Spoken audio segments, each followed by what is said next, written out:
Minister, this is a regressive tax, no matter how you look at it. The poorest eligible household in the country pays €160 and the richest household in the country pays €160. It's a regressive, unjust tax that hundreds of thousands of people are refusing to pay, a number that has increased in the context of the outrage at what was happening at the very tops of RTE, the massive pay for those at the very top, and the behaviour in terms of the spending of public money on flip-flops and exclusive clubs and all the rest.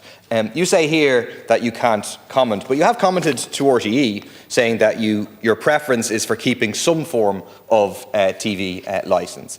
Is it not time to stop dragging 60 people to court a day for non-payment of the TV licence, to see the writing on the wall, to scrap this regressive tax and instead to properly fund RTE as opposed to pursuing a privatisation and outsourcing agenda? Thank you both for your contributions. As I've stated, and as Minister Martin has stated, that we will be making a decision on this in the coming weeks.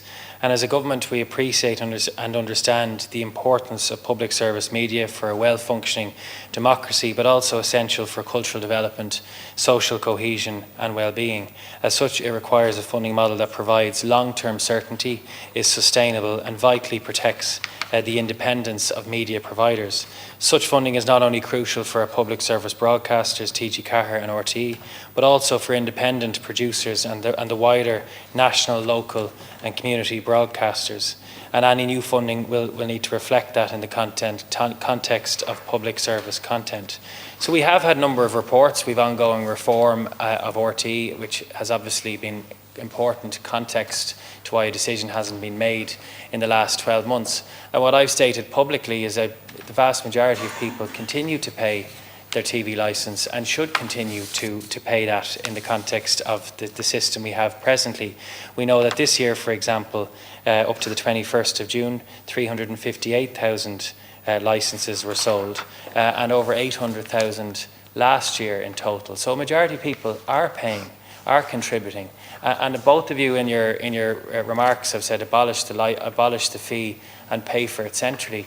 But we have pressures on public expenditure across all different government departments. And when we have a system of contribution that the majority of people pay for, we shouldn't just abandon that and again look for the central government to fund this. And that's why in my public remarks I have said that an ongoing contribution from the Irish public is important in the context of reform. To answer Deputy Doherty's question, we haven't yet decided what that model will be, and we are sincere about trying to bring this to conclusion in the coming weeks, and that's what we'll do, working with Minister Martin, Minister Donoghue and the Taoiseach and the Taoiseach. The Minister gave the figures for payment levels, suggesting they indicated that the vast majority of people are paying. But I think you said something like 800,000 paid last year, but 358,000 people had paid halfway through this year.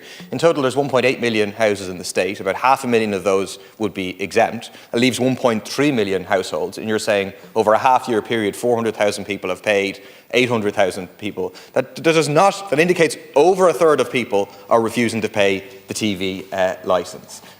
People are voting with their feet on this. You should take the advice given a number of years ago of the Future of Media Commission to get rid of this TV licence. You should look at the multiple European countries which over the past 5 or 6 years, Belgium, France, Iceland, others, have scrapped their versions of the TV licence. You should get rid of this regressive charge. But I would also warn you not to replace it with another sort of regressive charge, this time simply collected by revenue. Yes, we need to properly fund, we need to increase funding for public service broadcasting. The question is, who pays? Is it a regressive, unjust tax on the poorest families in our society, or do we tax the big social media giants who are parasitical on our main media, effectively suck up the advertising? We need a big tech tax on them to fund proper public service broadcasting. Thanks, Ceathair. What I've said publicly is what I'm restating in here, that a discussion is ongoing. We're committed to the introduction of a new sustainable and fair funding model and making a decision on that in the coming weeks. In the context of Deputy Doherty's question, we're exploring all options on what decisions we could take in the context of a new and reformed funding model with the contribution. As I said, we haven't landed on any particular model or system of payment collection or in the context of the licence fee. But we need to fix the system and strengthen compliance. Majority of people are paying the TV licence fee, despite you speaking about a certain number that aren't. But vast majority are paying the TV licence fee, and that underpins independence in terms of public service media. And yes, we need to have ongoing support to put that on a sustainable and long-term funding position. And I support, as I've said in other domains, the ongoing contribution from the public around public service media and on the TV licence. And we are committed to making a decision on this in the coming weeks. But I think in fiscal terms, the solution to everything isn't just to abandon the contribution that people make, whether it's on tax or on the TV licence. We have to pay for the wider expenditure that we have in our state, including public service media. And if we were to remove the TV licence or the ongoing contribution, that money has to be found elsewhere. We don't have an endless amount of money that can just be allocated to new expenditure lines. And that's why we have to prioritise spending and why we need to make sure we have an ongoing contribution. And to your question, I've said we're exploring all options in the context of a reformed funding model. That's revenue. That's the answer. So have you engaged with revenue or not? We're exploring all options.